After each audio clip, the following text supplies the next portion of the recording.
안녕하세요. 저는 한지연입니다. 42살의 사업으로 꽤 성공해서 여유롭게 살고 있었어요. 그런데 인생이란 게 참 아이러니하죠. 돈이 생기니까 오히려 더 복잡한 문제들이 따라왔습니다. 남편 민호와 결혼한 건 3년 전이었어요. 그 사람은 진짜 좋은 사람이었습니다. 성실하고 착하고 저보다 월급은 적었지만 그런 건 전혀 신경 쓰지 않았어요. 사랑하면 그런 거 아니겠습니까? 결혼식 준비할 때부터 조금씩 이상했어요. 시어머니가 계속 이런 말씀을 하시더라고요. 지연아, 우리 민호 시집 정말 잘 보냈다. 이렇게 능력 있는 며느리를 만나다니. 처음엔 기분 좋았습니다. 시어머니가 저를 인정해 주시는 것 같아서요. 그런데 지금 생각해보니 그때부터 이미 계산이 들어가 있었던 거예요. 신혼집도 제가 마련했습니다. 강남에 있는 아파트였는데 시세로 따지면 12억 정도 되는 곳이었어요. 민호는 미안해했지만 저는 괜찮다고 했습니다. 결혼이란 게 원래 그런 거 아닌가 생각했거든요. 시어머니는 그 집을 보시고는 눈이 반짝반짝했어요. 어머, 이렇게 좋은 집에서 살게 되다니. 지연아, 정말 고마워. 그때 민호 아버지는 이미 돌아가신 상태였고 시어머니 혼자 작은 원룸에서 지내고 계셨습니다. 당연히 더 좋은 곳으로 모셔야겠다고 생각했어요. 결혼식도 호텔에서 크게 올렸습니다. 하객이 300명 정도 왔는데 대부분 제 사업 관계자들이었어요.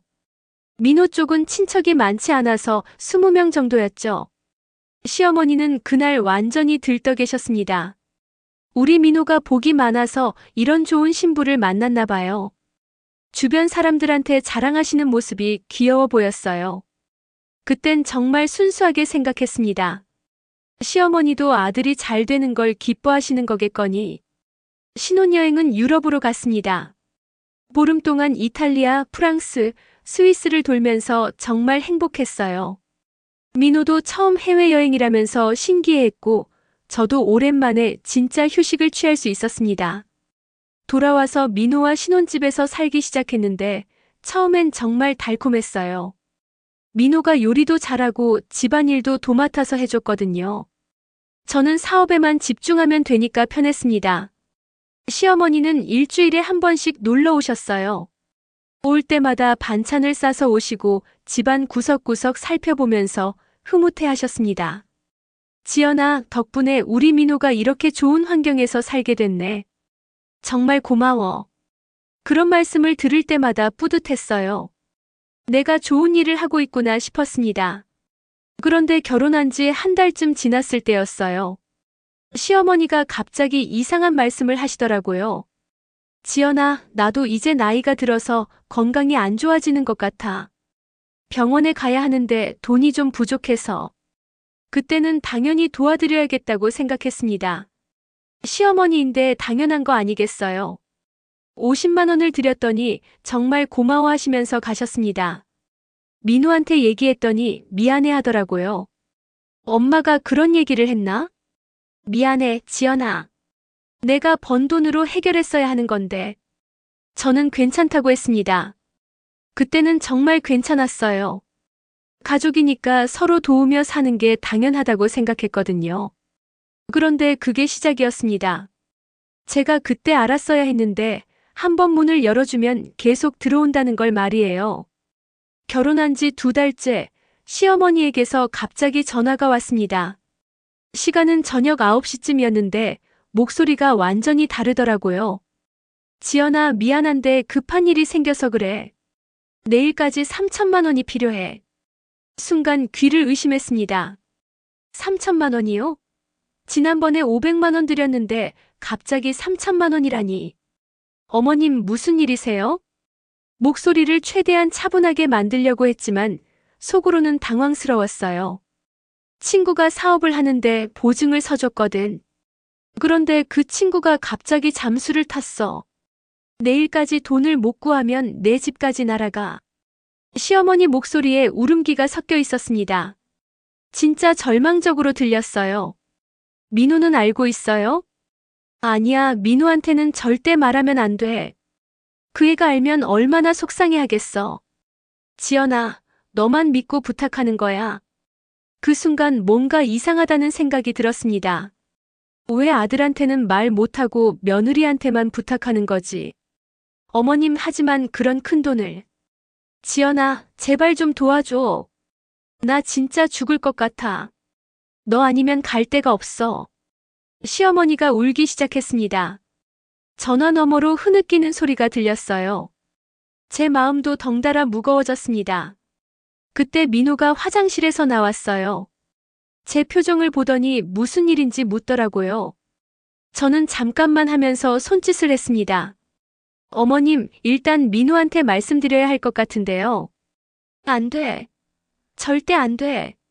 지연아, 제발 너만 알고 있어줘. 내가 나중에 꼭 갚을게. 일주일만, 딱 일주일만 빌려줘. 시어머니 목소리가 점점 간절해졌습니다. 진짜 급박한 상황인 것 같았어요. 민호가 옆에서 계속 뭐냐고 묻고 있었는데 저는 어떻게 대답해야 할지 모르겠더라고요. 시어머니는 계속 민호한테 말하지 말라고 하시고 민호는 뭔지 알고 싶어 하고 결국 저는 민호한테 회사 일이라고 얼버무렸습니다. 그리고 시어머니한테 말했어요. 알겠어요. 도와드릴게요. 정말. 지연아, 고마워. 정말 고마워. 내가 꼭 갚을게. 전화를 끊고 나니 가슴이 답답했습니다. 700만 원이 큰 돈은 아니었지만 뭔가 석연치 않은 기분이었어요. 다음 날 아침 일찍 시어머니가 집으로 왔습니다. 평소와 달리 얼굴이 굉장히 어두웠어요. 눈도 빨갛게 부어 있었고요. 지연아, 정말 미안해. 이런 부탁을 하게 되다니. 저는 통장에서 3천만 원을 찾아서 드렸습니다. 시어머니가 그 돈을 받으면서 제 손을 꼭 잡더라고요. 고마워, 진짜 고마워. 일주일 후에 꼭 갚을게. 그런데 이상했어요. 그렇게 급하다던 돈을 받고도 시어머니 표정이 밝아지지 않는 거예요. 오히려 더 침울해 보였습니다. 어머님, 정말 괜찮으세요? 응, 이제 괜찮아. 지연아 덕분이야. 하지만 목소리에는 전혀 안도감이 없었어요. 뭔가 더 큰 걱정이 있는 것 같았습니다. 시어머니가 가신 후에 민호가 물어봤어요. 아까 엄마 왔었지? 무슨 일이야? 그냥 안부 차 들르셨어. 거짓말을 했습니다. 시어머니가 민호한테 말하지 말라고 하셨으니까요. 하지만 속으로는 찜찜했어요. 민호는 별말 없이 회사로 갔고 저도 사무실에 출근했습니다. 그런데 하루 종일 집중이 안 됐어요. 시어머니 일이 자꾸 신경 쓰였습니다. 일주일이 지났는데 시어머니한테서 연락이 없었어요. 갚는다고 했는데 아무 소식이 없으니까 조금 이상했습니다. 2주일째가 되어서야 시어머니한테서 전화가 왔어요. 지연아, 미안해. 돈 갚는 게 조금 늦어질 것 같아. 괜찮아요, 어머님. 급하지 않으니까 천천히 하세요. 고마워, 지연아. 정말 고마워. 그때까지도 저는 순수하게 생각했습니다. 시어머니도 어려운 상황이시겠거니 조금 기다려드리자고요. 하지만 그때 깨달았어야 했어요. 이게 끝이 아니라는 걸 말입니다. 한 달이 지나도 시어머니한테서 돈을 갚겠다는 연락은 없었습니다. 저는 괜찮았어요. 어차피 급한 돈도 아니었고 시어머니 상황이 어려우시면 천천히 하시라고 생각했거든요. 그런데 문제는 민호였습니다. 남편이 요새 이상하게 행동하더라고요. 핸드폰을 볼 때 저한테 등을 돌리고 보고 전화가 오면 다른 방으로 가서 받고 전에는 그런 적이 없었는데 갑자기 뭔가 숨기는 느낌이었어요. 어느 날 민호가 샤워하는 사이에 핸드폰이 울렸습니다. 화면을 보니까 엄마라고 되어 있더라고요. 시어머니 전화였습니다. 저는 민호한테 엄마 전화라고 알려주려고 화장실 문을 두드렸어요. 민호야, 어머님 전화. 아, 나중에 받을게. 그런데 전화가 계속 울리니까 제가 대신 받았습니다. 어머님, 민호가 지금 샤워 중이에요. 아, 지연이구나. 그럼 민호한테 통장에 돈 좀 넣어달라고 해줘. 급해서 그래. 순간 멈칫했어요. 시어머니가 민호한테 돈을 부탁하신다고요? 지난번에는 절대 민호한테 말하지 말라고 하시더니, 어머님 얼마나 필요하세요? 200만 원 정도. 민호 통장 비밀번호 알지? 내가 해줘도 돼. 더 이상했습니다. 시어머니가 민호 통장 비밀번호를 제가 안다고 생각하시는 거예요. 실제로는 몰랐거든요. 어머님, 저는 민호 통장 비밀번호 몰라요. 정말? 부부인데 모를 리가 없을 텐데. 그때 민호가 샤워를 마치고 나왔습니다. 저는 핸드폰을 건네줬어요. 어머님 전화. 민호 표정이 순간 굳어지더라고요. 뭔가 당황하는 것 같았습니다. 엄마? 응, 나야. 민호가 전화를 받으면서 다른 방으로 들어갔어요. 그런데 문을 완전히 닫지 않아서 대화가 조금 들렸습니다. 엄마, 이번 달은 어려워. 지연이가 눈치챌 것 같아. 잠깐 뭐라고요?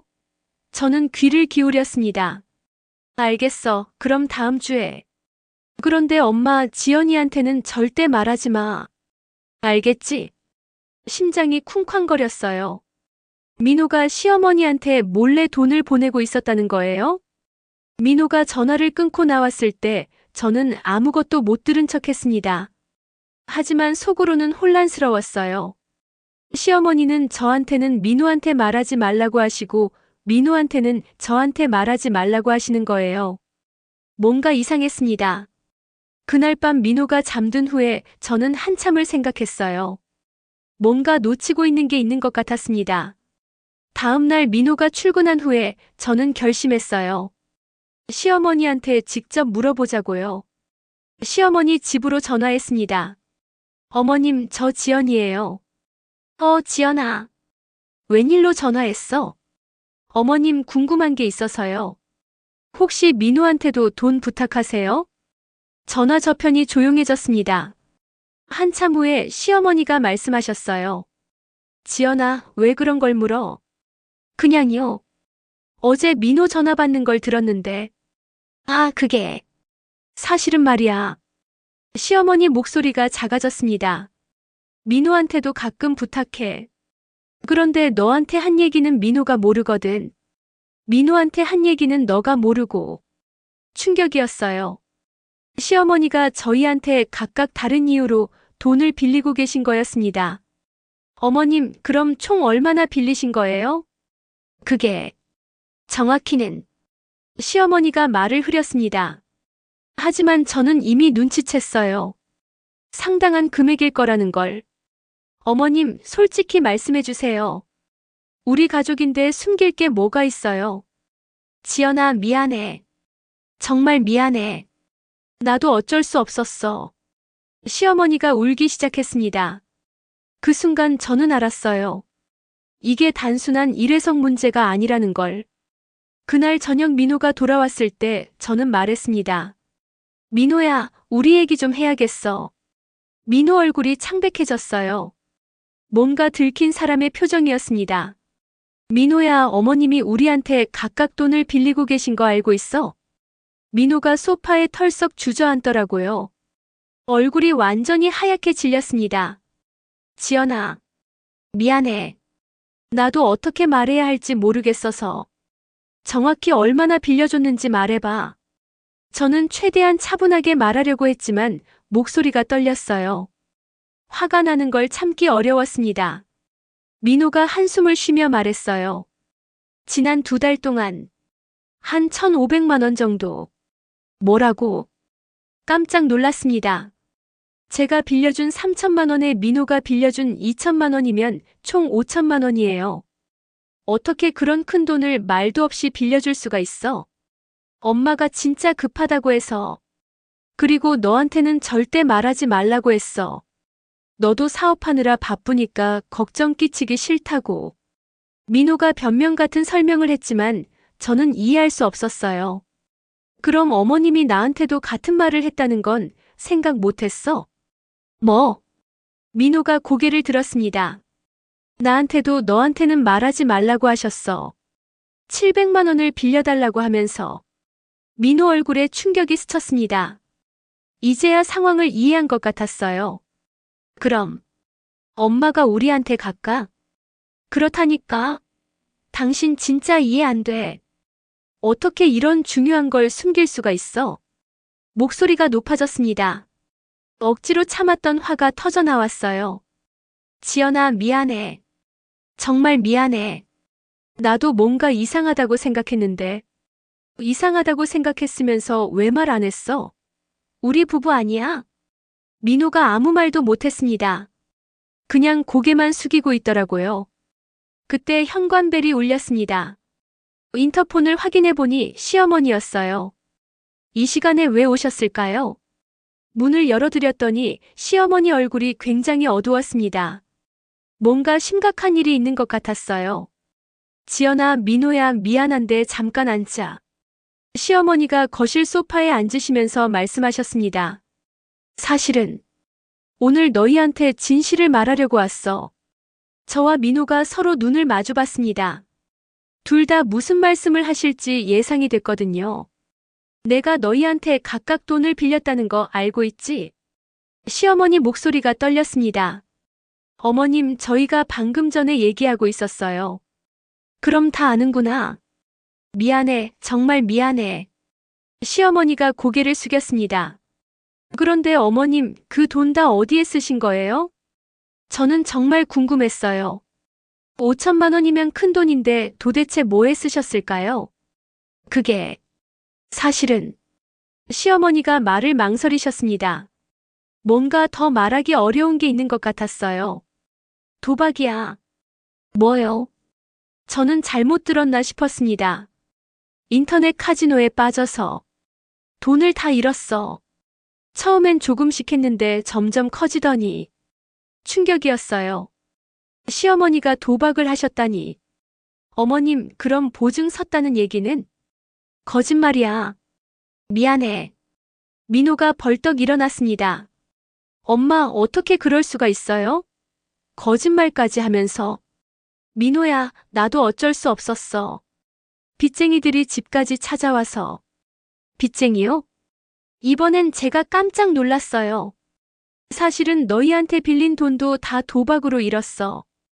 그리고 지금 사채업체한테 빚이 5천만 원 있어. 거실이 조용해졌습니다. 너무 충격적인 얘기라 아무도 말을 할 수 없었어요. 7천만 원이요? 5천만 원도 모자라서 7천만 원까지. 어머님, 그럼 지금까지 우리한테 거짓말만 하신 거네요.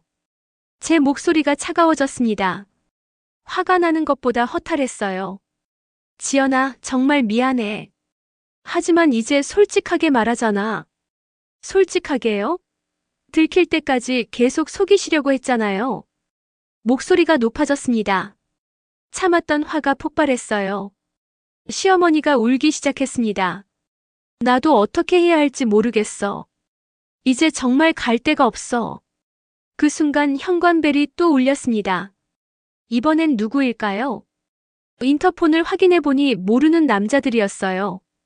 정장을 입고 있었는데 뭔가 분위기가 심상치 않았습니다. 누구세요? 대부업체에서 나왔습니다. 박순자 씨 계시나요? 박순자는 시어머니 성함이에요. 사채업자들이 찾아온 거였습니다. 이 상황에서 제가 어떻게 해야 할까요? 사채업자들이 현관 앞에 서 있다는 사실에 온 집안이 얼어붙었습니다. 시어머니는 완전히 새파래졌고 민호는 어떻게 해야 할지 몰라 하더라고요. 저는 인터폰에 대고 말했습니다. 지금 없습니다. 나중에 연락드릴게요. 아니에요. 분명히 여기 계시는 걸로 확인됐는데요. 문 좀 열어주세요. 목소리가 협박적이었어요. 등골이 오싹했습니다. 어머님, 뒷문으로 나가세요. 빨리요. 저는 시어머니를 재촉했습니다. 하지만 시어머니는 그냥 주저앉아서 울기만 하셨어요. 어디로 가겠어, 지연아. 이제 정말 끝이야. 민호가 갑자기 폭발했습니다. 엄마, 이게 뭐야? 어떻게 이런 일을 만들어 놓고 우리한테 숨길 수가 있어? 민호야, 나도 어쩔 수 없었어. 조금씩 시작한 건데 점점 커지더니. 조금씩이요? 7천만 원이 조금씩이에요? 민호 목소리가 떨렸습니다. 화가 나서 그런지 얼굴이 빨갛게 달아올랐어요. 현관벨이 계속 울렸습니다. 사채업자들이 포기하지 않는 것 같았어요. 박순자 씨, 저희도 할 일이 있습니다. 문 안 여시면 다른 방법을 써야겠는데요. 협박이 더 노골적으로 들렸습니다. 저는 어떻게 해야 할지 정말 모르겠더라고요. 민호가 저한테 다가왔습니다. 지연아, 미안해. 정말 미안해. 내가 엄마를 제대로 관리했어야 하는데. 관리라니, 민호야. 어머님이 사람이지 물건이야? 하지만 속으로는 화가 나더라고요. 민호가 진작에 이런 일을 예상하고 막았어야 했는데. 그게 아니라 엄마가 원래 이런 성격이 있으셔서. 뭐? 원래 이런 성격이 있다고? 깜짝 놀랐습니다. 민호가 시어머니의 도박 성향을 알고 있었다는 뜻이에요. 지연아, 사실은 엄마가 예전에도 이런 적이 있어서. 예전에도? 결혼하기 전에도 엄마가 도박으로 문제를 일으킨 적이 있어.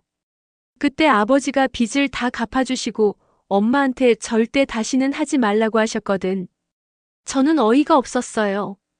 그런 중요한 사실을 왜 결혼 전에 말 안 했을까요? 그럼 나한테 왜 말 안 했어? 그런 중요한 걸. 말하면 결혼 안 할까봐. 민호가 고개를 숙였습니다. 당연히 안 했겠지.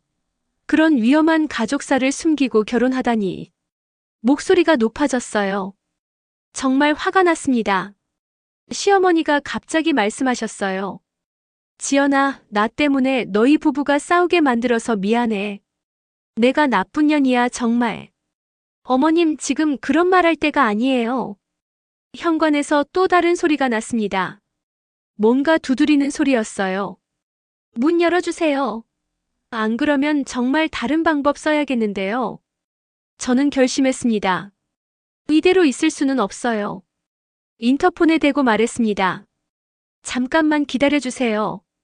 지금 준비 중입니다. 그리고 민호와 시어머니한테 말했어요. 일단 현실적으로 처리해야겠어요. 이 사람들을 계속 기다리게 할 수는 없잖아요. 민호가 당황했습니다. 지연아, 그럼 어떻게 할 거야? 일단 만나서 얘기를 들어봐야죠. 얼마나 급한지, 어떤 조건인지. 하지만 위험하지 않을까? 위험하긴 뭐가 위험해요. 어차피 법적인 절차를 따를 텐데. 사실 저도 무서웠어요. 하지만 이대로 숨어 있을 수만은 없었습니다. 문을 열었습니다. 정장을 입은 남자 2명이 서 있었어요. 생각보다 정중했습니다. 안녕하세요. 박순자 씨와 상담할 일이 있어서 왔습니다. 들어오세요. 저는 그들을 거실로 안내했습니다. 시어머니를 본 사채업자가 말했어요. 박순자 씨, 약속하신 날짜가 지났는데요. 5천만 원 상환 계획이 어떻게 되시나요? 시어머니가 떨리는 목소리로 대답했습니다. 죄송합니다. 조금만 더 시간을 주시면. 시간은 이미 충분히 드렸습니다. 이번 주 안에 해결해 주셔야겠는데요. 그 남자가 저를 보면서 말했어요. 혹시 가족분이신가요? 며느리입니다. 그렇다면 상황을 아시겠네요. 어르신이 갚을 능력이 안 되시니까 가족분이 대신 해결해 주셔야 할 것 같은데요. 순간 화가 났습니다. 이게 뭔 소리예요? 저희가 왜 그 빚을 갚아야 하나요?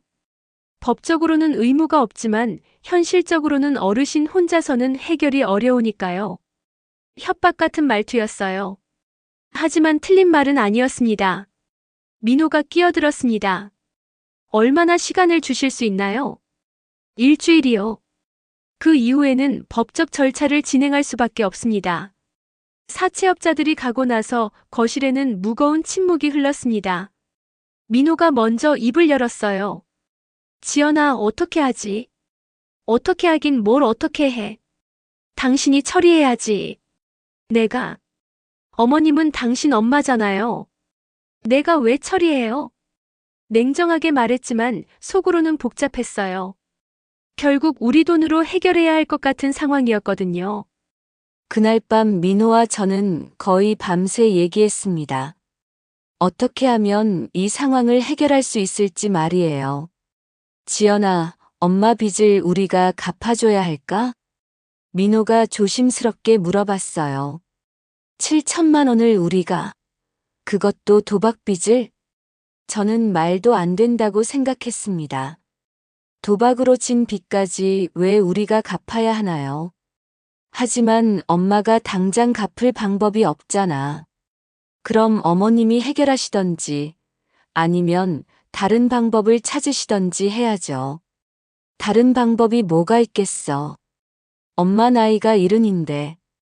민호 말도 맞았어요. 시어머니 나이로는 일을 해서 돈을 벌기도 어렵고 다른 곳에서 돈을 빌리기도 힘들겠죠. 그럼 당신 생각은 어떤데? 사실은 갚아주는 게 맞는 것 같아. 가족이니까. 가족이면 뭐든 다 해줘야 하나요? 도박빚까지. 목소리가 날카로워졌어요. 민호가 너무 순진하게 생각하는 것 같았습니다. 지연아, 화내지 마. 나도 고민이 많아. 고민이 많기는요. 결정은 이미 내린 것 같은데. 그게 아니라.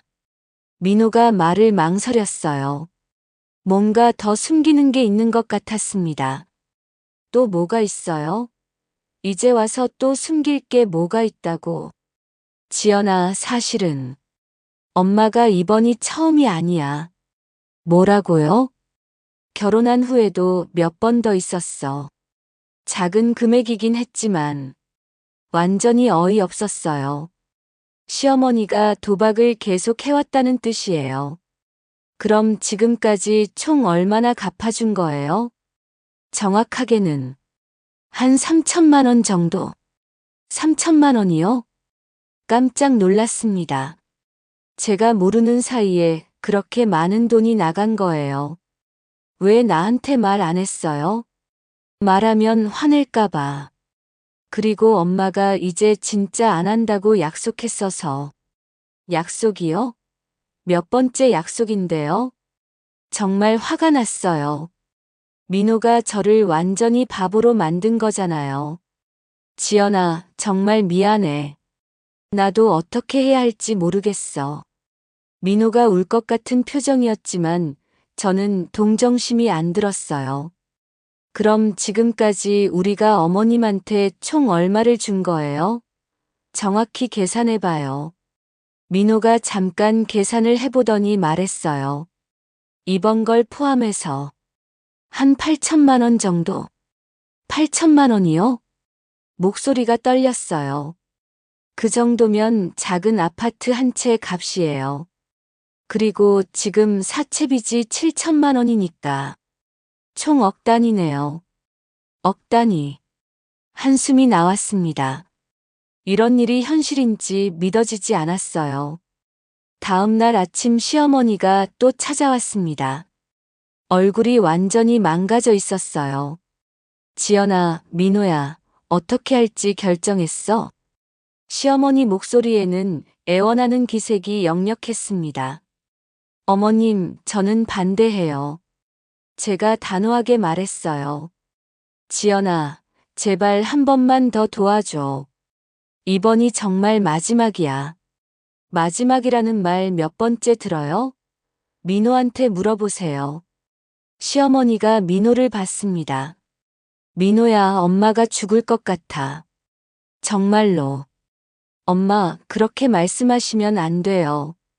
민호도 고민스러워 보였어요. 그때 제 핸드폰이 울렸습니다. 모르는 번호였어요. 여보세요? 혹시 한지연 씨 맞나요? 네, 맞는데요. 저는 사설탐정 박경호라고 합니다. 만나서 할 얘기가 있는데요. 사설탐정이요? 저는 의뢰한 적이 없는데요. 박순자 씨와 관련된 일입니다. 중요한 정보가 있어서요. 순간 심장이 빨라졌어요. 시어머니와 관련된 정보라니. 어떤 정보인가요? 전화로는 말씀드리기 어렵고 직접 만나서 얘기했으면 합니다. 언제요? 가능하면 오늘 중으로요. 시급한 사안이거든요. 전화를 끊고 민호와 시어머니한테 말했어요. 사설탐정이라는 분이 어머님 관련해서 만나자고 하네요. 시어머니 얼굴이 더 하얗게 질렸습니다. 사설탐정이요? 누가 의뢰했을까요? 모르겠어요. 하지만 만나보긴 해야겠어요. 시어머니가 갑자기 불안해하기 시작했어요. 지연아, 그런 사람 만나지 마. 뭔가 수상해. 왜요? 어머님한테 숨기는 일이 또 있으세요? 그게 아니라 그냥 좋지 않은 예감이 들어서. 하지만 저는 만나기로 결심했습니다. 뭔가 중요한 정보가 있을 것 같았거든요. 오후에 박경호라는 사설 탐정을 만났습니다. 생각보다 신뢰감이 가는 분이었어요. 한지연 씨, 박순자 씨의 며느리시죠? 네, 맞습니다. 사실 박순자 씨에 대해 조사를 하다가 우연히 알게 된 사실이 있어서요. 누가 의뢰한 건가요? 다른 채권자들입니다. 박순자 씨가 여러 곳에서 돈을 빌린 것 같더라고요. 충격이었어요. 다른 채권자들이 더 있다는 뜻이에요. 얼마나 더 있는 건가요?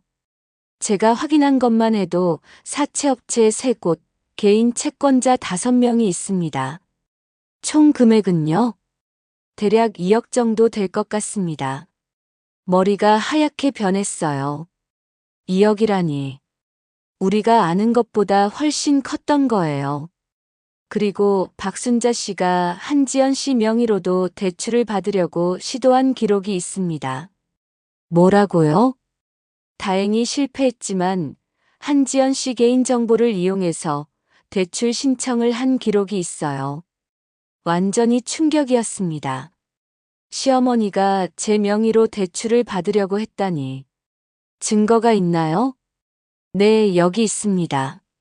박경호가 서류를 보여줬는데 정말로 제 이름으로 대출 신청서가 작성되어 있었어요. 집으로 돌아가는 길에 머리가 복잡했습니다. 이 모든 걸 민호와 시어머니한테 어떻게 말해야 할까요? 집에 들어가니 민호와 시어머니가 거실에서 기다리고 있었습니다. 두 사람 모두 불안한 표정이었어요. 지연아, 어떤 얘기 들었어? 민호가 조심스럽게 물어봤습니다. 저는 박경호한테서 받은 서류를 테이블 위에 내려놓았어요. 이게 뭔지 아세요? 시어머니가 서류를 보더니 얼굴이 하얗게 질렸습니다. 지연아, 이건 제 명의로 대출 신청하신 거죠? 미안해, 지연아. 정말 급해서. 급해서요? 급하면 남의 명에 도용해도 되나요? 목소리가 높아졌어요. 참았던 화가 터져 나왔습니다. 민호가 서류를 보더니 깜짝 놀랐어요. 엄마, 이게 정말이에요? 민호야, 나도 어쩔 수 없었어. 다른 방법이 없었거든. 다른 방법이 없어서 사기를 치시는 거예요? 저는 정말 화가 났어요. 이런 사람과 가족이라는 게 믿어지지 않았습니다. 그리고 어머님, 빚이 7천만 원이 아니라 2억이라면서요? 뭐? 민호가 놀라서 저를 봤어요. 사설탐정이 조사한 결과예요. 어머님이 빌린 돈이 총 2억 정도 된대요. 시어머니가 주저앉았습니다. 지연아, 그건 좀 다른 얘기야. 다른 얘기요? 또 거짓말 하시는 거예요? 거짓말이 아니라 일부는 친구들한테 빌린 돈이고 친구든 사채업자든 빚은 빚이잖아요. 민호가 벌떡 일어났습니다. 엄마, 이제 정말 끝이에요. 더 이상 못 도와드려요. 민호야, 그렇게 말하지 마. 엄마가 죽으라는 거야? 시어머니가 울기 시작했어요. 죽고 싶으면 죽으세요. 저희한테 왜 피해를 줘요? 저도 참을 수 없어서 소리쳤습니다. 지연아, 너무하잖아. 민호가 저를 말렸지만 저는 멈출 수 없었어요. 뭐가 너무해요? 제 명에 도용하고 거짓말하고 우리 돈 수천만 원 가져다 도박하고 이게 정상이에요? 지연아, 엄마도 어려우니까. 어려우면 도박을 더 해요? 제 명의까지 도용해요? 민호와 저 사이에도 싸움이 붙었어요. 시어머니가 갑자기 소리쳤습니다. 그만해. 다 내 잘못이야. 너희들이 왜 싸워? 그리고는 갑자기 주방으로 뛰어갔어요. 뭔가 위험한 예감이 들었습니다. 어머님, 저와 민호가 급하게 주방으로 따라갔어요. 시어머니가 식칼을 들고 있었습니다. 엄마, 뭐 하는 거예요? 민호가 놀라서 소리쳤어요. 나 때문에 너희가 고생하는 것보다 내가 죽는 게 나아. 어머님, 그런 소리 하지 마세요. 저도 당황했어요. 설마 정말로 그럴 생각은 아니겠지만. 칼 놓으세요. 민호가 시어머니한테 다가갔어요. 민호야, 가까이 오지 마. 정말로 할 거야. 시어머니 목소리가 히스테리컬했어요. 어머님, 진정하세요. 우리가 얘기해서 해결할 수 있어요. 저는 최대한 차분하게 말하려고 했어요. 해결이요? 2억을 어떻게 해결해? 내가 평생 벌어도 못 갚을 돈인데. 시어머니가 울면서 소리쳤어요. 그때 현관벨이 울렸습니다. 또 누구일까요? 이번에는 경찰이었어요. 누군가 신고를 한 것 같았습니다. 신고 접수되어서 왔습니다. 집안에서 큰 소리가 난다고요. 경찰관이 들어와서 상황을 파악했어요. 시어머니가 칼을 들고 있는 걸 보고는 즉시 대응했습니다. 일단 칼부터 놓으세요. 싫어요. 그냥 나 혼자 죽을게요. 시어머니가 더 흥분했어요. 경찰관이 전문적으로 상황을 수습했습니다. 한참 후에야 시어머니가 칼을 놓았어요. 무슨 일인지 자세히 설명해 주세요. 경찰관이 저희한테 상황을 물어봤습니다. 저는 처음부터 끝까지 설명했어요. 도박빚, 거짓말, 명의도용 시도까지 전부 다요. 그럼 일단 정신건강의학과 상담을 받아보시는 게 좋겠네요. 경찰관이 시어머니한테 말했어요. 그리고 명의도용 거는 따로 신고하셔야 할 것 같고요. 저는 갈등이 됐어요. 시어머니를 신고해야 하나 말아야 하나. 민호가 제 손을 잡았어요. 지연아, 어떻게 할까? 이 상황에서 제가 어떤 선택을 해야 할까요? 가족이라는 이유로 계속 참아야 할까요? 아니면 법적으로 대응해야 할까요? 경찰이 가고 난 후 집안은 완전히 조용해졌습니다. 시어머니는 소파에 앉아서 멍하니 있고 민호는 어떻게 해야 할지 몰라 하고 있었어요. 저는 답답해서 집 밖으로 나왔습니다. 머리를 좀 식혀야겠더라고요. 그때 제 절친 세라한테서 전화가 왔어요. 지연아, 목소리가 왜 그래? 무슨 일 있어? 세라야, 나 지금 정말 힘들어. 왜? 무슨 일인데? 저는 세라한테 지금까지 있었던 일을 다 털어놨어요. 시어머니 도박, 거짓말, 명의도용 시도까지 전부 다요. 뭐? 지연아, 그건 완전히 사기잖아. 세라가 깜짝 놀랐어요. 나도 알아. 하지만 가족인데 어떻게 해야 할지 모르겠어. 가족이면 뭘 해도 되는 거야? 너 명예 도용당할 뻔했다고. 세라 목소리에 화가 섞여 있었어요. 그래도 시어머니인데. 시어머니든 뭐든 법은 법이야. 너 지금 완전히 당하고 있어. 그럼 어떻게 하라는 거야? 일단 전문가한테 상담받아봐. 내가 아는 변호사 있어. 세라가 추천해준 변호사는 가족법 전문가였어요. 이런 케이스를 많이 다뤘다고 하더라고요. 다음 날 변호사 사무실에 갔습니다. 김 변호사라는 분이었는데 굉장히 친절했어요. 이런 경우가 요즘 많아요. 가족 간 금전 문제로 상담 오시는 분들이 늘고 있거든요. 그럼 어떻게 해야 하나요? 일단 명의도용 시도건은 신고하셔야 해요. 이건 명백한 범죄거든요. 하지만 시어머니인데 가족이라고 해서 범죄가 아닌 건 아니에요. 오히려 가족이기 때문에 더 조심하셔야 해요. 김 변호사가 현실적인 조언을 해줬어요. 그리고 앞으로 더 이상 돈을 빌려주시면 안 돼요. 도박 중독자에게 돈을 주는 건 병을 더 악화시키는 거예요. 그럼 빚은 어떻게 하나요? 시어머니 개인 문제예요. 성인이니까 본인이 책임져야 하는 거죠. 김 변호사 말이 맞았어요. 하지만 현실적으로는 쉽지 않더라고요. 도박 중독 치료부터 받으셔야 해요. 근본적인 원인을 해결하지 않으면 계속 반복될 거예요. 변호사 상담을 받고 집으로 돌아왔습니다. 민호가 현관에서 기다리고 있었어요. 지연아, 어디 갔었어? 변호사 상담받고 왔어. 변호사요? 민호 얼굴이 굳어졌어요. 응. 전문가 의견을 들어야 할 것 같아서. 그래서 뭐라고 하던데?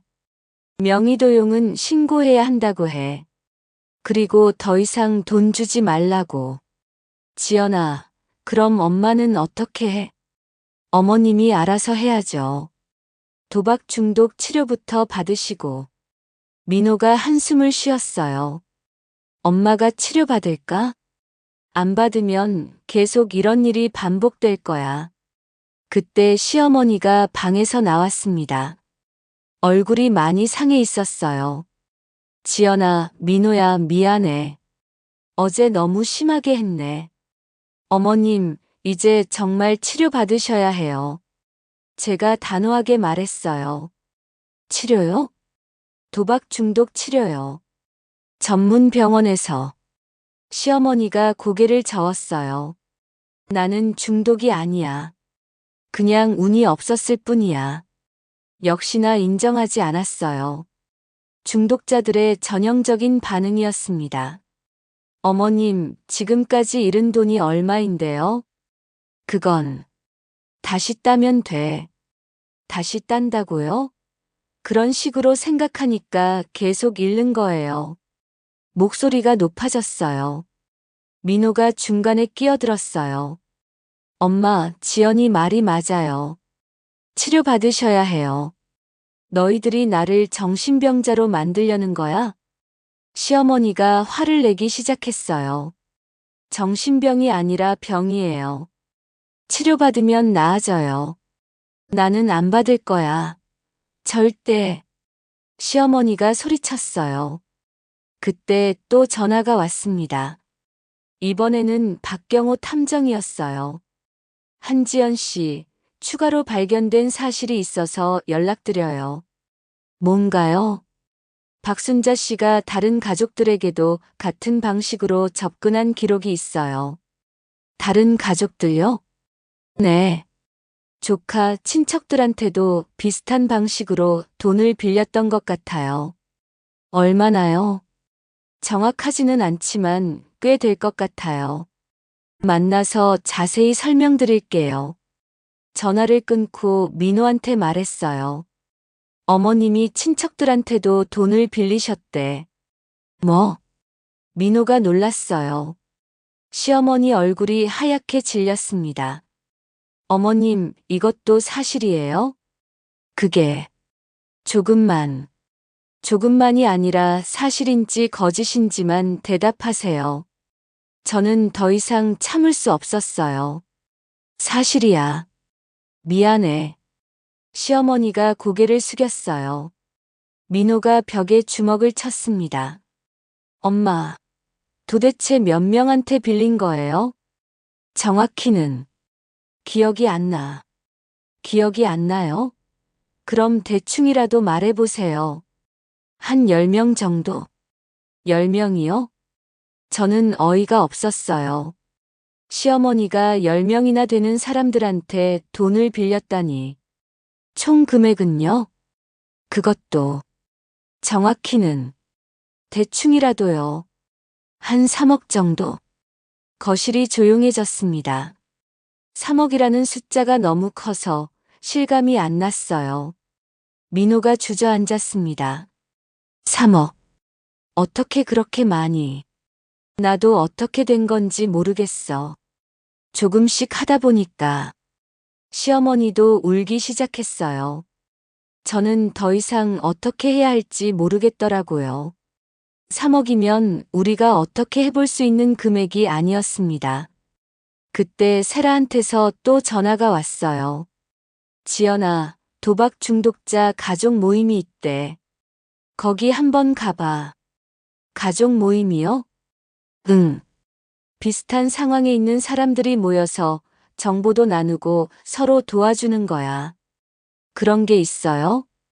내가 인터넷으로 찾아봤는데 꽤 많더라.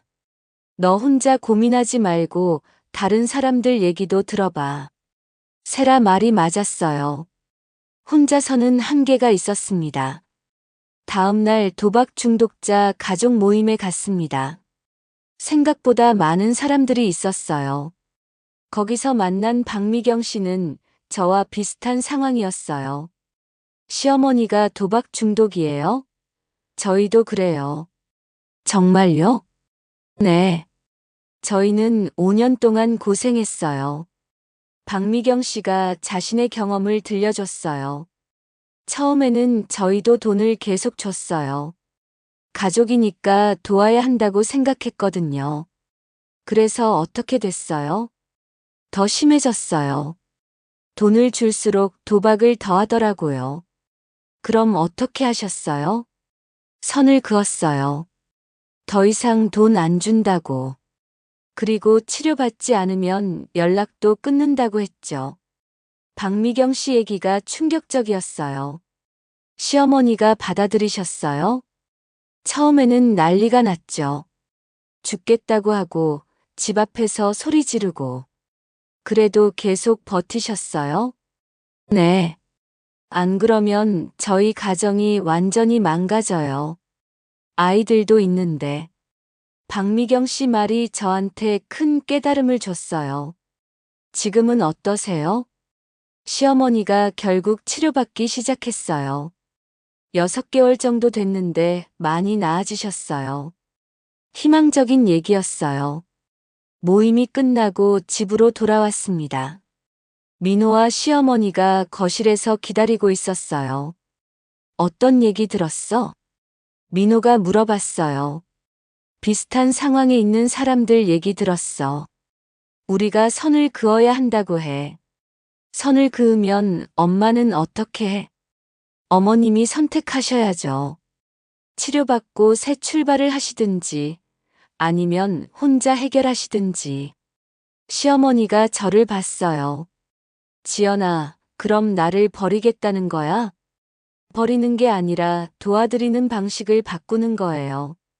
돈으로 도와드리는 게 아니라 치료받도록 도와드리는 거죠. 시어머니가 한참 생각하더니 말했어요. 알겠어. 치료받을게. 정말요? 정말이야. 이제 지겨워. 이런 생활도. 드디어 시어머니가 마음을 연 것 같았어요. 하지만 여전히 해결해야 할 문제들이 산더미처럼 남아 있었습니다. 3억이라는 빚, 채권자들, 그리고 우리 부부 관계까지. 과연 이 모든 걸 해결할 수 있을까요?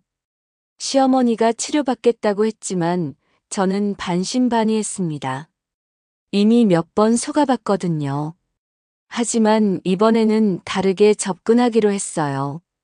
도박 중독자 가족 모임에서 만난 박미경 씨한테 다시 연락했습니다. 어떻게 하면 확실하게 치료받게 할 수 있을까요? 조건을 제시하세요. 치료받지 않으면 일체 도움 안 준다고. 구체적으로 어떤 조건들이요? 이번 치료부터 시작하세요. 외래 치료로는 한계가 있어요. 박미경 씨 조언대로 저는 구체적인 계획을 세웠습니다. 집으로 돌아와서 민호와 시어머니한테 말했어요. 어머님 치료받겠다고 하셨죠? 응, 그랬지. 그럼 조건이 있어요. 시어머니 얼굴이 경계하는 표정으로 변했습니다. 무슨 조건? 첫째, 입원 치료 받으셔야 해요. 최소 3개월. 입원이요? 그건 너무. 둘째, 치료 기간 동안 핸드폰 압수. 인터넷 도박 못하게. 시어머니가 당황했어요. 그건 너무 심한 것 아닌가. 셋째, 채권자들한테는 어머님이 직접 상황 설명하고 분할 상환 협의하셔야 해요. 지연아, 그건 내가 할 수 없어. 그럼 저희도 도울 수 없어요. 제가 단호하게 말했어요. 민호가 놀랐습니다. 지연아, 너무 심한 거 아냐? 심한 게 아니라 현실적인 거야. 이렇게 안 하면 계속 반복될 거라고. 시어머니가 한참 생각하더니 말했어요. 알겠어. 하겠어. 정말요? 정말이야. 하지만 입원비는 어떻게 해? 저는 이미 알아봤어요. 보험 적용되는 병원 찾았어요. 월 100만 원 정도면 가능해요. 그 돈은 누가? 저희가 낼게요. 대신 조건 하나라도 어기시면 즉시 중단이에요. 시어머니가 고개를 끄덕였습니다. 다음 날부터 본격적인 준비에 들어갔어요.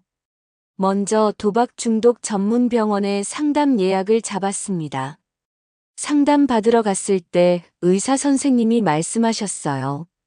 환자분 상태가 꽤 심각하네요. 확실히 입원 치료가 필요합니다. 얼마나 걸릴까요? 최소 3개월, 길면 6개월까지도 봐야겠어요. 시어머니가 불안해했습니다. 그렇게 오래요? 도박 중독은 단기간에 치료되지 않아요. 뇌 구조가 바뀌어야 하거든요. 의사 설명을 들으니 왜 이렇게 심각한 상황까지 온 건지 이해가 됐어요. 입원 수속을 마치고 시어머니를 병원에 맡겼습니다. 핸드폰도 압수했고요. 지연아, 고마워. 정말 고마워. 시어머니가 제 손을 잡으면서 말씀하셨어요. 어머님, 이번엔 정말 포기하지 마세요. 응, 안 포기할게. 병원에서 나오는 길에 민호가 말했어요. 지연아, 이번엔 정말 나을 것 같아. 그래야 할 텐데. 안 그러면 정말 끝이야. 이제 채권자들 문제를 해결해야 했어요. 박경호 탐정이 정리해준 리스트를 보니 정말 많았습니다. 사채업체 5곳, 개인 채권자 10명. 총 빚이 3억 8천만 원이었어요. 어떻게 접근할까? 민호가 걱정스럽게 물어봤어요. 일단 가장 급한 곳부터 협의해보자. 첫 번째로 만난 건 제일 큰 사채업체였어요. 빌린 돈이 1억 5천만 원이었습니다. 시어머니가 지금 입원 치료 중이라서 당장 갚기는 어려워요. 그럼 언제까지 갚을 수 있나요? 분할 상환으로 10년에 걸쳐서 갚겠습니다. 10년이요? 너무 길어요. 다른 방법이 없어요. 어머님 나이가 70인데 일할 수도 없고. 한참 실랑이 끝에 겨우 합의했어요. 월 150만 원씩 10년간 상환하기로요. 다른 채권자들도 하나씩 만나서 협의했습니다. 모두 비슷한 조건으로 합의봤어요. 결국 매월 500만 원 정도를 상환해야 하는 상황이 됐습니다. 지연아, 이 돈은 어떻게 마련하지?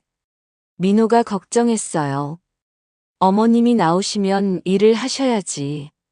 이른 나이에 무슨 일을? 할 수 있는 일이 있을 거야. 청소라도 식당 일이라도. 현실적으로 시어머니가 벌 수 있는 돈은 한정적이었어요. 결국 저희가 상당 부분 부담해야 할 상황이었습니다.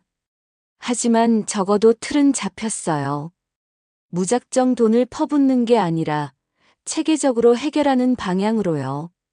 한 달 후 시어머니를 병원에 면회 갔습니다.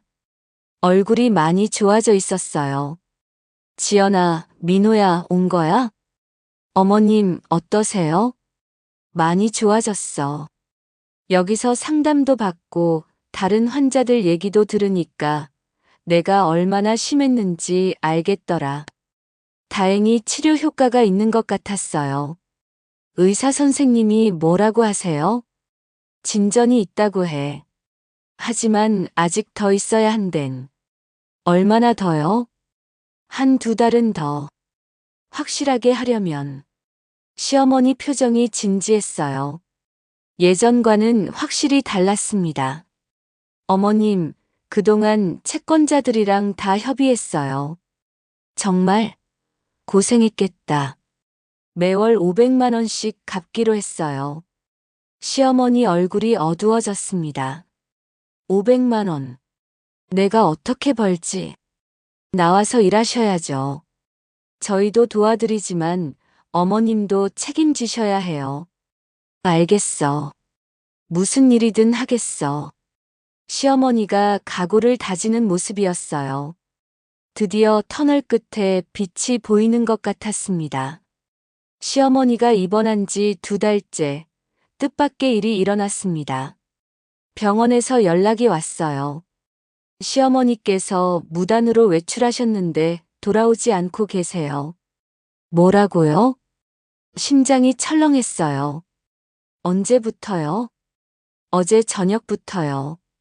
CCTV를 확인해 보니 택시를 타고 나가셨는데 저와 민호는 급하게 병원으로 달려갔습니다. 어떻게 이런 일이 일어날 수 있나요? 의사 선생님이 미안해 하셨어요.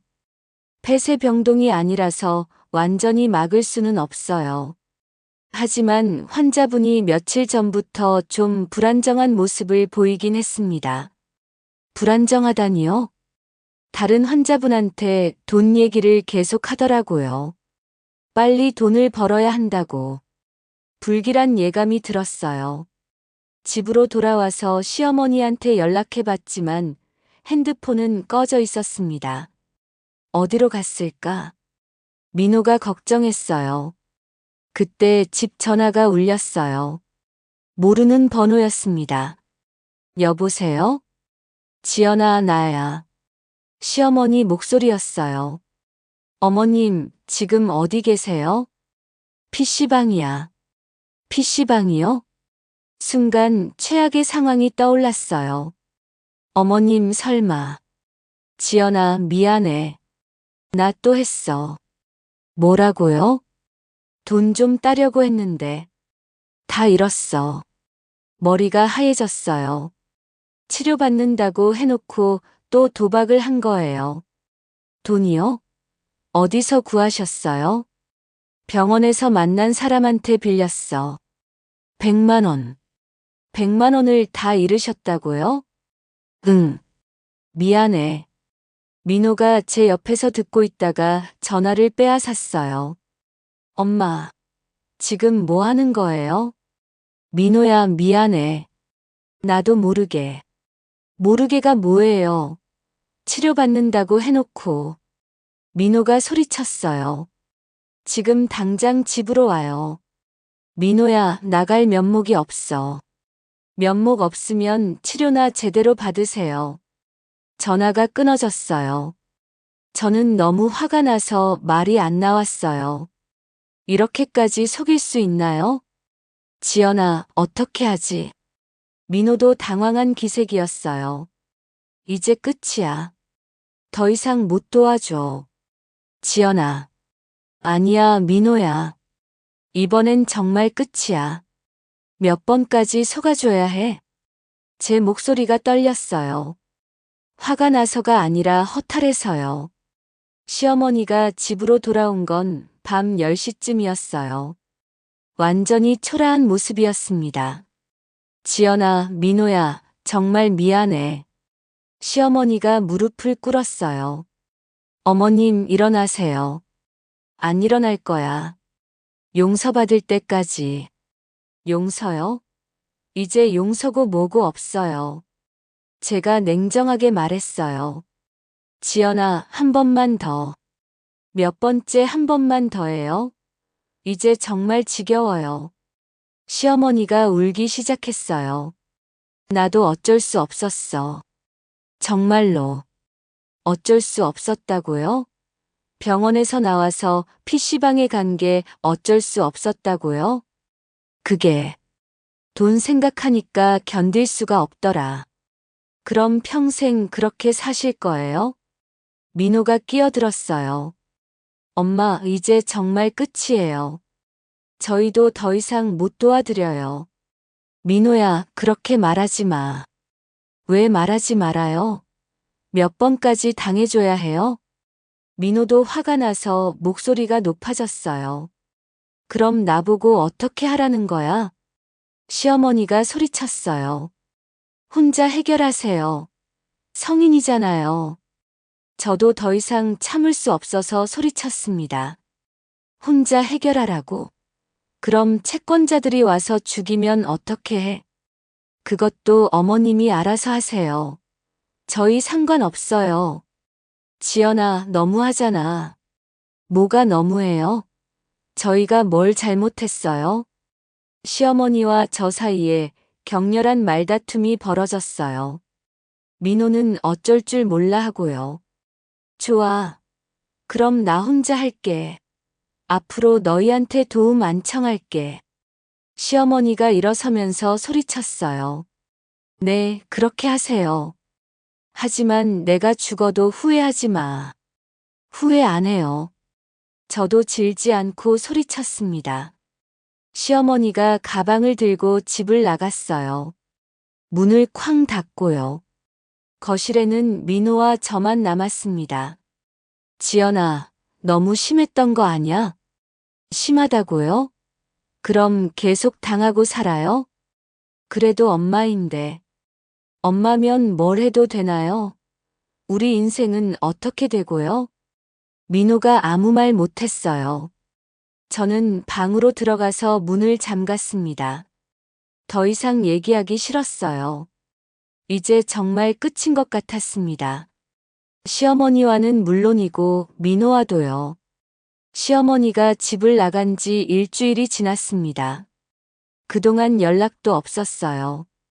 민호는 걱정했지만 저는 신경 쓰지 않으려고 했습니다. 하지만 마음 한편으로는 불안했어요. 정말 극단적인 선택을 하는 건 아닐까 하는 생각이 들었거든요. 민호가 시어머니한테 연락해봤지만 전화를 받지 않았습니다. 지연아, 엄마한테 무슨 일이 생긴 건 아닐까? 모르겠어요. 어머님이 선택하신 일이니까. 저는 냉정하게 대답했지만 속으로는 걱정됐어요. 그런데 민호와 제 관계도 예전 같지 않았습니다. 시어머니 문제로 서로 상처를 많이 받았거든요. 지연아, 우리 얘기 좀 하자. 무슨 얘기요? 우리 관계 말이야. 이대로 가면 안 될 것 같아. 민호 말이 맞았어요. 요즘 집 안 분위기가 너무 어색했습니다. 당신 생각은 어떤데요? 나는 엄마 일로 지연이한테 미안해. 하지만 지연이도 너무 차갑게 대한 것 같아. 차갑게요?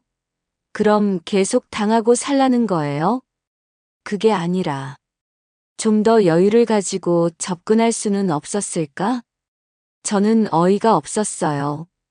여유요? 3억 넘는 빚에 명의도용의 거짓말에 이런 상황에서 여유를 가지라고요? 지연아, 화내지 마. 나도 힘들어.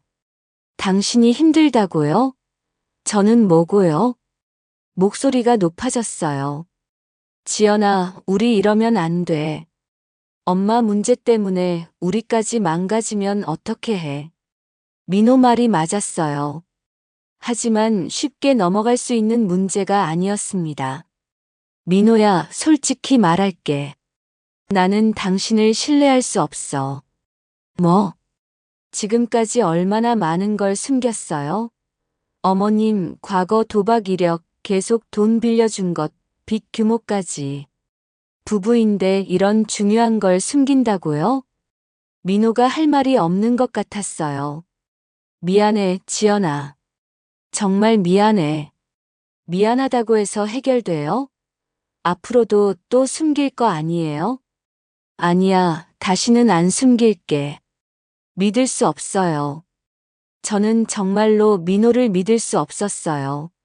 한번 깨진 신뢰는 쉽게 회복되지 않더라고요. 그때 현관벨이 울렸습니다. 또 누구일까요? 인터폰을 확인해 보니 박경호 탐정이었어요. 무슨 일로 오셨어요? 박순자 씨 관련해서 급한 소식이 있어서요. 들어오세요. 박경호가 거실에 앉더니 심각한 표정으로 말했어요. 박순자 씨가 또 다른 사채업체에서 돈을 빌리려고 시도했어요. 뭐라고요? 다행히 실패했지만 한지연 씨 명의로 또 시도했더라고요.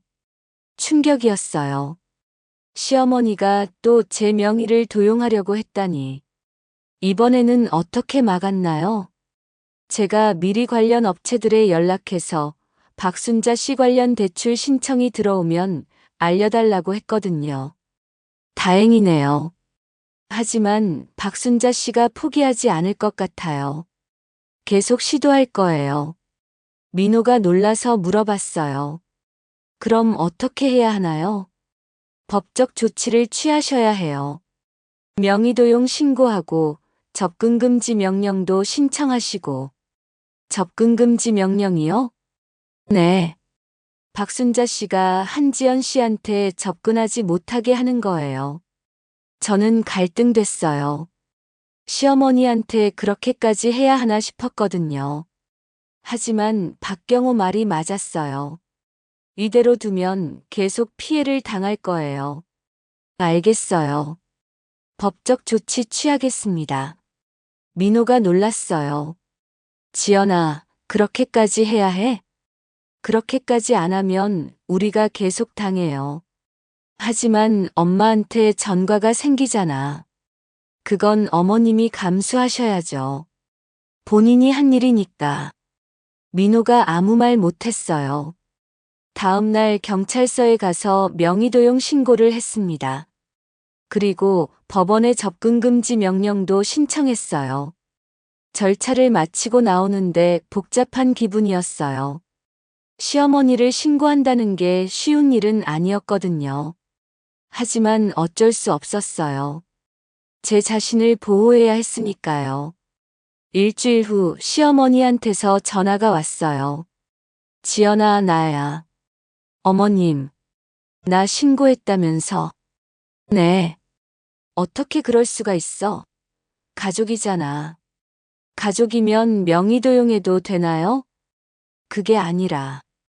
어머님, 저는 더 이상 도울 수 없어요. 어머님이 알아서 하세요. 지연아, 제발 한 번만 더. 아니에요. 이번엔 정말 끝이에요. 전화를 끊었어요. 민호가 아무 말 안 했어요. 이제 민호도 포기한 것 같았습니다. 그날 밤 민호가 말했어요. 지연아, 미안해. 정말 미안해. 뭐가요? 엄마 일로 너한테 이런 고생을 시켜서. 나도 어떻게 해야 할지 모르겠어. 민호가 처음으로 진심으로 사과하는 것 같았어요. 앞으로 어떻게 할 거예요? 엄마랑은 연락 끊을게. 그리고 지연이한테 완전히 솔직하게 살게. 정말요? 정말이야. 이번 일로 깨달았어. 가족이라고 해서 무조건 감싸는 게 아니구나. 민호의 변화된 모습을 보니 조금은 안심이 됐어요. 하지만 여전히 해결해야 할 문제들이 많았습니다. 채권자들, 시어머니 문제, 그리고 우리 부부 관계 회복까지. 과연 모든 게 잘 해결될 수 있을까요? 그로부터 1년이 지났습니다. 정말 긴 시간이었어요. 하지만 이제는 모든 것이 정리됐습니다. 시어머니와의 연락을 완전히 끊은 후로 저는 진짜 평화를 찾을 수 있었어요. 처음 몇 달은 죄책감에 시달렸습니다. 가족을 버렸다는 생각 때문이에요.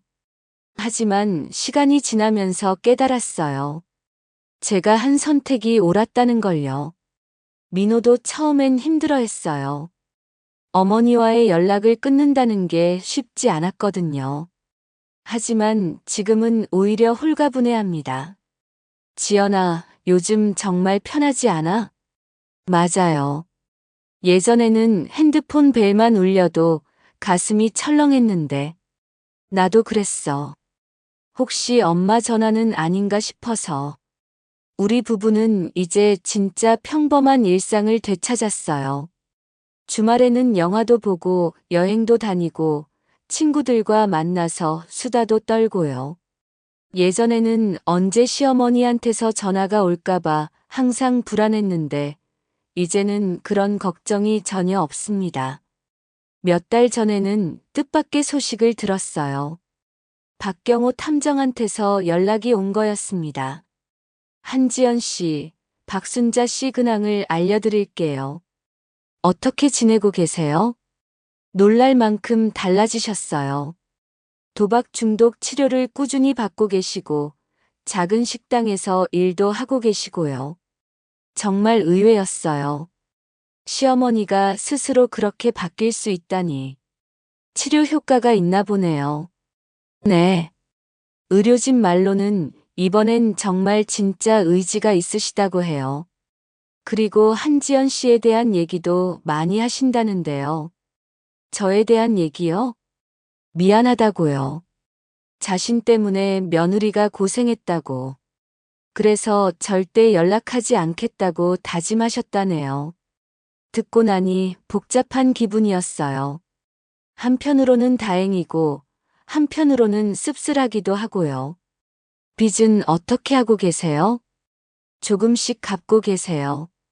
물론 원금에 비하면 세 발의 피지만 그래도 성실하게 하고 계시다고 들었어요.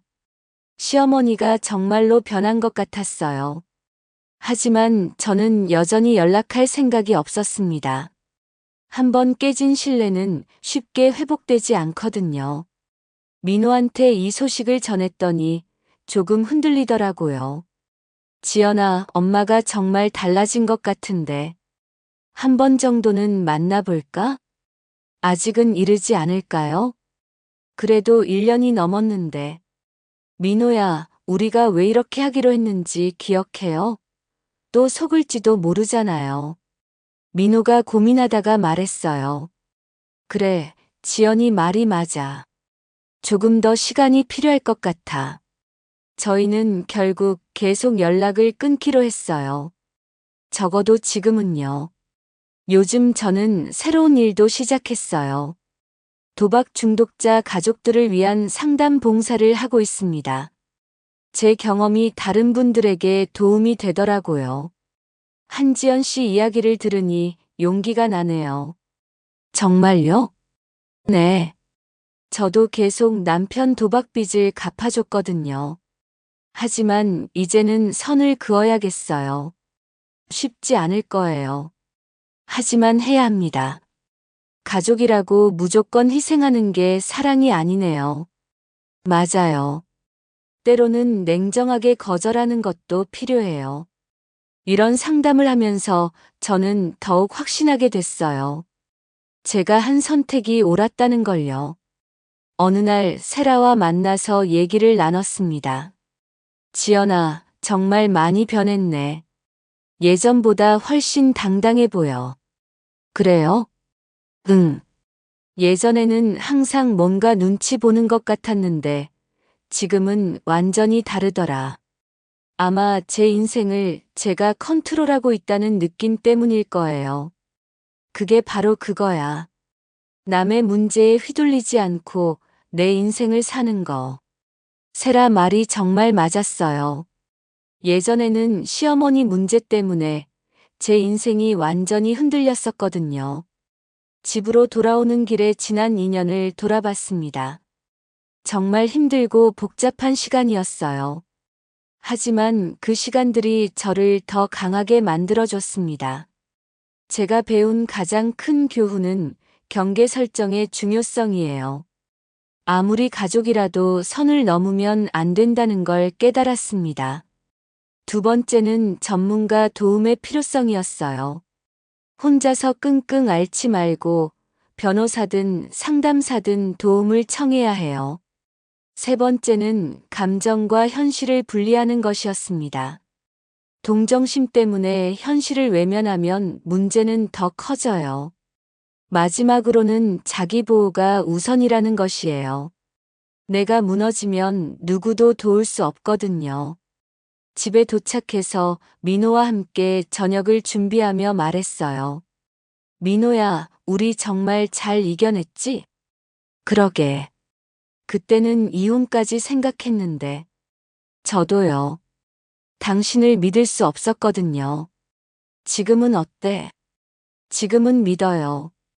당신이 진짜 변했다는 걸 알거든요. 민호도 정말 많이 변했어요. 예전처럼 무조건 어머니 편을 들지 않고 현실적으로 판단하게 됐습니다. 지연아, 고마워.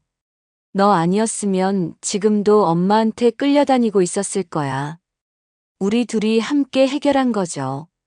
저녁을 먹으며 저는 생각했어요. 정말 우리가 잘했구나.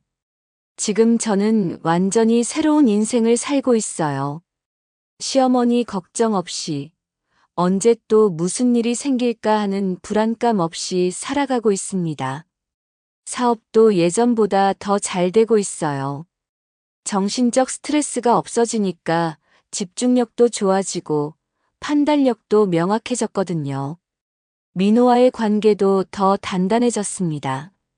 힘든 시간을 함께 이겨내면서 서로를 더 깊이 이해하게 됐어요.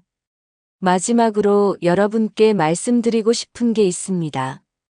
혹시 지금 저와 비슷한 상황에 계신 분들이 있다면 용기를 내시기 바랍니다. 가족이라는 이유로 무한정 희생할 필요는 없어요. 첫째, 명확한 경계를 설정하세요. 도움을 줄 수 있는 선과 그럴 수 없는 선을 확실히 나누는 거예요.